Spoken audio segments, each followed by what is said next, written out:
On today's episode, learn how the people of Cotabato utilize their natural lands with the help of the Department of Agriculture. Witness how being good stewards of our land can benefit communities. Lupa, bato, tubig. Alamin natin kung paano binubuo ang hagdang-hagdang palayan.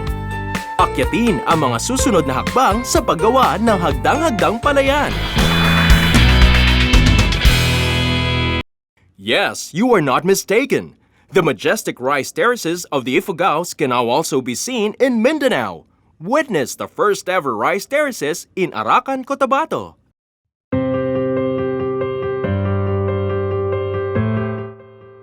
Mindanao is one of the biggest suppliers of rice in the country. Soxargen, or Region 12, gathers about 1.4 million metric tons of rice annually. For this reason, Region 12 is further dubbed as the rice granary of Mindanao. But considering that we are 129% sufficient, ang ibig sabihin nun, may sobra pa tayong 29% no, na production ng bigas.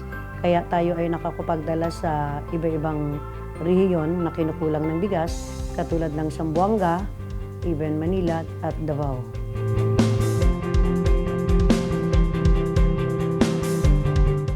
The land of Cotabato is blessed with continuous water reserves and fertile soil with unlimited yielding capacity. However, there are still a lot of unutilized land areas that can be used in agricultural production. Particularly sa Cotabato, may mga kabundukang parte na nakatiwangwang. Hindi naman siya masabing gubat, pero bukas siya na pwede siya magamit pakinabangan para pa sa pagtanim ng palay. Because of this, the Department of Agriculture initiated a project of recreating the rice terraces of the Ifugaos in the Idol Mountains of Cotabato. Sa ganong sistema, sa rice terraces, mapatuloy at makapagawa ng palayan na sustainable upang matagalan. No? Ito ang pwedeng sagot para manatiling lalawak ang kalupaan ng Cotabato kahit mabundok na mapakinabangan para sa palay. The project was first executed in the hilly areas of Sitio Tinanan, Arakan, Cotabato.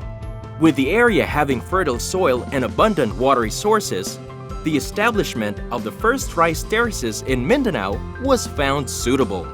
Nagkataon na dito sa Arakan, nung tayo naghanap ng lugar, ay nakita na ito ay may magandang source of water kahit bulubundukin. At aside din dyan ay nagpakita ng interest, no, ng acceptance kaagad yung mga tao. Ginawa ito just to demonstrate to our populace dito sa bundok ng Arakan na hindi imposible ang mag-produce ng bigas sa bulubunduking lugar. Hindi lang madagdagan ang area ng palayan, kundi eye-opener din sa ating mga IPs na kung gugustuhin ay pwedeng mag-produce ng palay sa kanilang lugar.